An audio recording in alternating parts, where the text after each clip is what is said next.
All right, everybody. Hope everybody's doing well. This is a little bit out of my jurisdiction and out of my standard skill set, but I just want to make a quick video trying to kind of help people through some of their problems with the unemployment agency in Michigan. This is specific to Michigan. I don't know how any other states' unemployment offices work or their onlines or anything, so if you have a question from out of state, I can't help you. I have no idea. But I just want to make a quick video because I think that I had probably one of the hardest and most annoying experiences out of everybody I know. I know everybody's had a really annoying experience, but I felt that mine was a little exponential. I ended up applying actually ahead of everybody in terms of like that curve and their new system now. I applied March 15th, 2020. I applied right after I got laid off from my job and it got approved almost immediately, which I was like, oh, okay, this is great. I got approved and I didn't see any money. And so I looked at my account. I hadn't received any information from them. I looked at my account and I ended up actually having some other issues and other forms I needed to fill out that they never told me about. So in order to get all of this stuff resolved, I ended up calling the unemployment office over 500 times. I spoke with 2 different lawyers about what's happening on my account. I wrote an email and called the governor's office and spent a lot of my time trying to figure this out. So I just quickly wanted to make a video showcasing how I dealt with a lot of the issues on my account because I can tell from Facebook and some of the other things I'm seeing based on Michigan articles that a lot of people are having the same problems. So I just want to go over how maybe you can resolve these problems a little bit quicker and a little bit smoother. Before we jump right in, I do, however, want to just reiterate the fact that I am not a professional. I am not a unemployment employer lawyer. I am not somebody that works for the government. I'm not somebody who's ever worked for unemployment. This is a perspective from a regular person applying for unemployment and how I fixed my problems. So if you have any very specific questions or if you have a specific question about your account, you can feel free to ask me. I'll see if there's anything I can do or figure out for you, but I cannot guarantee that I will be able to answer everybody's questions or anybody's questions. So let's jump right in. Okay, so in order to apply for unemployment in Michigan, you have to have a MIWAM account. So you can just go to the MIWAM website up here. I can link that below for everybody. And you're going to create an account. So unfortunately, I already have an account, so I can't really walk you through the steps of creating one, but I can show you guys some of the forms that you are going to end up filling out and how to hopefully not have the same problems I did. So I'm going to go ahead and log in. You're going to wait a second. You're going to wait a minute so that way you can read what they have to say. They do have it broken up in by last name, what days that you should be filing. I do suggest following that. I know everybody wants to kind of get in as soon as possible, but the server does crash when it gets overwhelmed. So file on your day. Great. So if you don't have an account, you're going to go ahead and say sign up. I do have an account. I actually was trying to go through and create a new fake account, but they caught on and so I couldn't make a new one from scratch. So I'm just going to log in with my username and password, and it's going to take you to your MIWAM, basically your dashboard. The homepage of your MIWAM account does look like this. So at the top, you're going to have your notice of the federal pandemic unemployment compensation. Over here, under your account information, all of this stuff is going to be kind of important in case you run into issues like I did.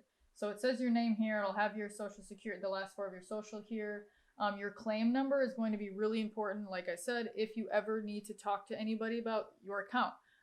A lot of people have had an easy time applying. I did not, so I needed that number quite often. So let's go down here. So we're going to go through the little blue menu at the bottom just so you guys have a little bit better understanding of how all of this works. So under my account, it kind of has most of the same information that is going to be above, and then the information that you're going to get in your determination letter. I guess this isn't as much of how to apply for unemployment as to how to navigate the unemployment website. So under my account, you have your social, you have the dates that you begin your benefits and the date that it ends, your weekly benefit amount. Technically, I was working part-time beforehand, so my weekly benefit amount is pretty low, aside from the federal aid. But for people that work full-time, yours will probably be more than that 200. I will be completely transparent into what I'm making just because I don't really care what you guys know. Thing in the next tab is going to be your certification. To receive unemployment benefits, you have to certify every 2 weeks, basically saying, I do not have a new job, I did not get fired from a new job, I am looking for a new job. Of course, right now things are a little bit weird, but whatever. So down here, it's gonna be your certification. You want to make sure that you're doing this every 2 weeks. It's very, very important, or else you will not receive your benefits. So I have certified for March 28th, for April 4th, 11th, and 18th.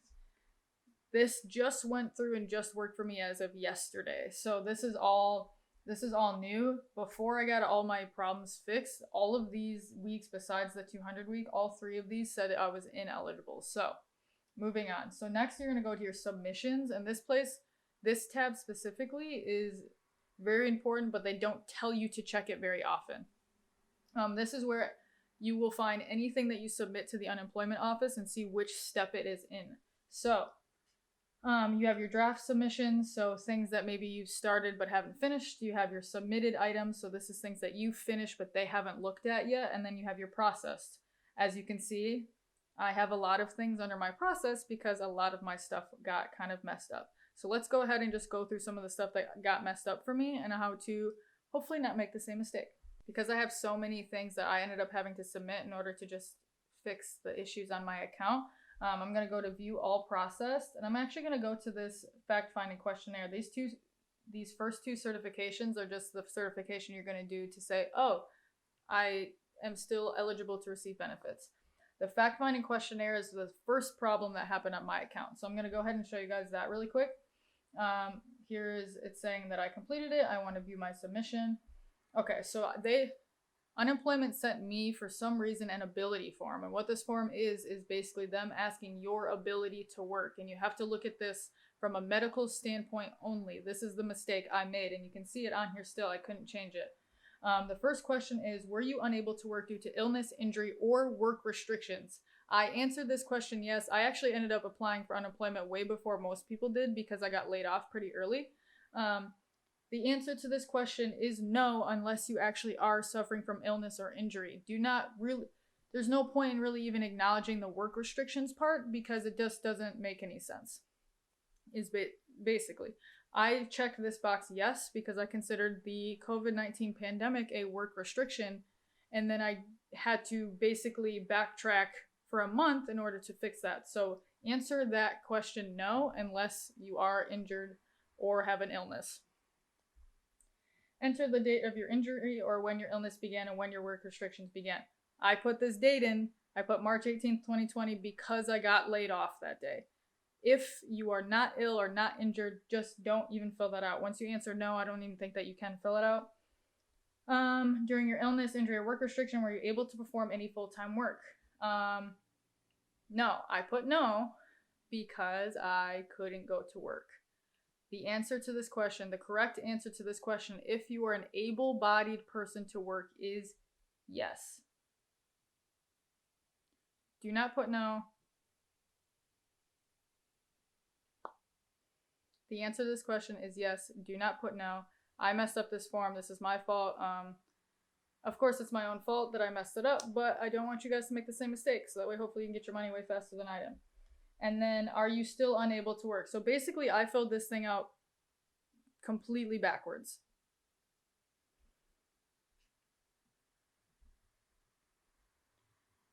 Basically, I filled this out completely backwards because I didn't really understand that it needed to be looked at from a medical standpoint only. So if you physically are not unable to work, you want to put no for this question. So this form specifically totally messed up my entire account. So I just wanted you guys to be able to see it so that way you knew what to do and the right way to do it. So also in my submissions, I would just want to show you guys my appeal form, which I also did partially wrong. But basically what you can do is if you make a mistake, you can protest or appeal it. So I ended up protesting my appeal, or I ended up protesting my determination of my ability because I had made a mistake. And I actually just wrote in there like, oh, I was just confused about what this meant. Thank you so much in advance for helping me work through it. Of course, they're super busy. I got no correspondence back, and this is where the next problem happened. So I'm going to go back to my home screen. So what we're going to do is we're going to go back to our home page of our account, and we're going to go back down to this home screen here, and we're going to go into correspondence. This for me never worked. I never received an email whenever I got correspondence on there, and I actually never got anything saying that I had unread letters until right now. So I'm going to look at it and we're going to look at it together. And this is exactly the problem. Every time you click on something, you get booted out of this program. So I understand that this is super frustrating. It's not convenient for anyone. Unfortunately, you do have to just kind of stick with it. I found that early on, because I applied so early when it was crashing, that if I went into incognito mode on Google Chrome, that it did end up working all the way through when I applied. I can't guarantee that'll work, but it can be helpful. So it's definitely worth a try if you keep getting booted pretty regularly. So I actually just switched to incognito mode because I got booted twice. So we're gonna go into unread letters here, and you're gonna go into view letters. I never got an actual notification that I had a new letter or anything. So I found this on accident. So when I got that ability form and protested it, I never got anything saying I needed to fill out 2 forms. So go into your letters, and I can see these forms here. I couldn't find them anywhere else, and nobody ever told me that I needed to get these filled out.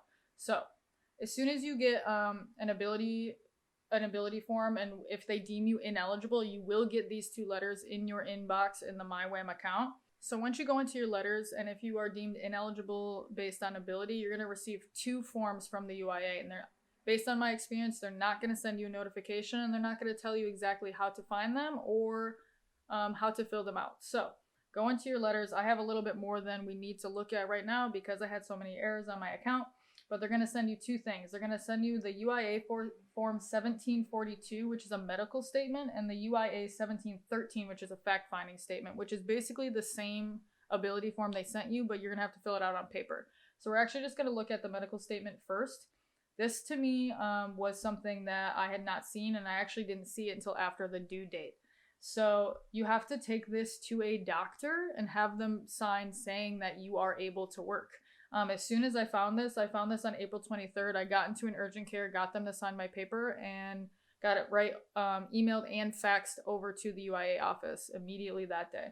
So it's just a 1-sheet paper. I actually ended up calling an urgent care. I don't want to call out which urgent care it is because I don't want them to get bombarded. And call ahead first to make sure that the doctor there is able to fill this out. And basically they're just going to give you a quick physical and make sure that you're able to work. So get this printed. Make sure to look for this form. If you can't find it, there is a forms sheet on the UIA original website. Just look for the form number. And the fact-finding sheet we'll just pull up again really quick. Basically here it's saying a request for eligibility. When I protested, they're saying, oh, okay, so you requested a form stating that you don't believe that our determination was correct. So all around here it's going to say, okay, these are due by April 20th. If you don't respond, then we're just going to deem you ineligible. And of course, that's what happened to me because I was never alerted that I had these forms in my account. So how to respond? It's saying that you can send any more income sheets, tax sheets, anything there. None of that. I didn't need any of that. I had already uploaded all of it. So what's important is actually the second page. What you have to do is fill out this second page on paper, scan it, and send it to them. You can upload it to your account, or you can fax it to them, which all the fax numbers are always on all of the forms. So in order to upload it, we have to go back here, go back to your claim, your home screen for your account, and go to determination status. So until now, because everything has been fixed, right here said that add documents for protest ? That's where you would add that medical form, and that's where you would add that basically the ability form again. You want to add it in there. You want to add it specifically to what you're protesting. You don't want to just kind of try to upload it to anything because they're so bombarded that just uploading more is probably not going to help. So that was my biggest mistake with the unemployment office. I would recommend calling as much as you can. I know that it is really frustrating and it's very, very, very hard to get in on a phone call. The only day that I got in on a phone call, I had called them over 500 times and got through one time. I sat on hold for 4.5 hours. I called immediately at 7 a.m. on a Saturday morning, and I had to call 42 times just to get the one phone call to stick. So I know it's super frustrating and I know it's really annoying, but they are doing the best they can. They're getting 100 to 200 phone calls a minute. Secondly, if you are having an ability issue, like I am, which I know I've heard a lot of people are having this problem as well.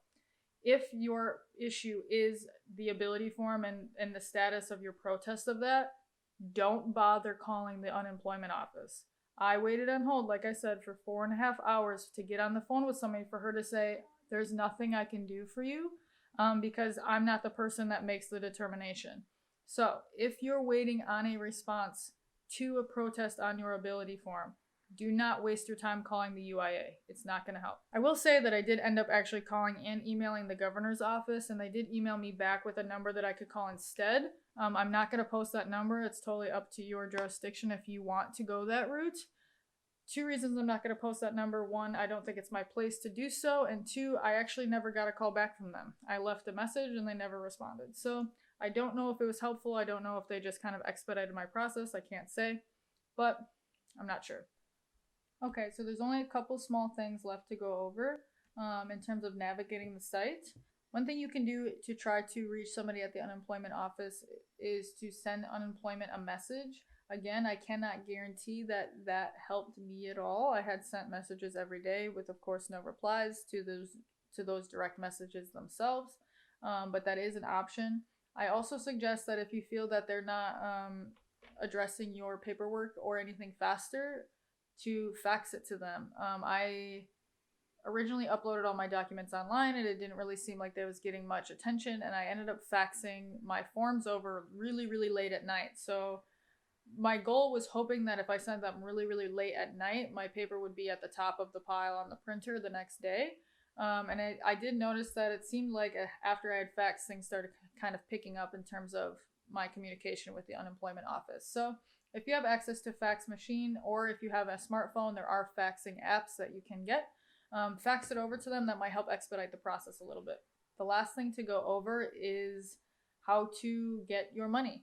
A lot of people are getting accepted to unemployment now, which is awesome, are being deemed eligible, but then they're not receiving their money. And the reason is because you're not setting up a way for them to pay you. In theory, it would be nice if they just, picked one for you or said, hey, don't forget to set up the payment thing. But I think this is a good way kind of to make sure that people aren't getting all the money right at once because people aren't realizing to do this. So make sure to do this. Set up your payment method. All right, now that we're back into our account, we're going to go to claimant services and you're going to modify benefit payment method. If you haven't set up a payment method, it's totally fine. If you're still going to hit modify payment method. And then mine is done. So you're not going to see it the same, but you can choose to either set up direct deposit to your bank account or set up getting a debit card from the state. I set up direct deposit. I set up direct deposit because that's going to be the easiest and fastest way to get my money into my account. So make sure that even after you apply, set up a payment method. So that way, once you get approved, you don't have to wait. You don't have to wait or go back in to set it up. Those are all the things that I have that kind of I ran into as issues, and I hope that it's helpful for you guys. I will say that I did speak with 2 lawyers as well based on my account, and they had a really hard time understanding the issues. So I hope that this is helpful. I hope that everybody else that is struggling with this type of problem, I know it sucks. Literally, ask my mom. I call her like every morning having a mental breakdown because of this stuff. Be patient. Be patient not only with yourself, be patient with the people that you do end up communicating with. If you do, it is probably not their fault. In this case, this was actually my fault. So understanding the forms is going to be really important. And if you don't know, or if you think maybe you don't know an answer to a question on any of the forms, just Google it. I ended up Googling a lot of my questions after I had messed things up. Another quick tip on the ability form, because I ended up calling a lawyer asking about it and she didn't know the answer, but now I have an answer because things have worked out. If you file in a protest for the ability and in the action it says not adversely affected, what that means is basically it's saying the determination for this is not adversely affecting your ability to receive benefits. So basically what it's saying is, oh, okay, so you're actually not going to be affected and you're not going to be ineligible to receive your benefits because you're not being affected. So if it says that, that's actually a good thing. Just be patient, wait a few more days, and you should be able to see your money as long as you have a payment method set up.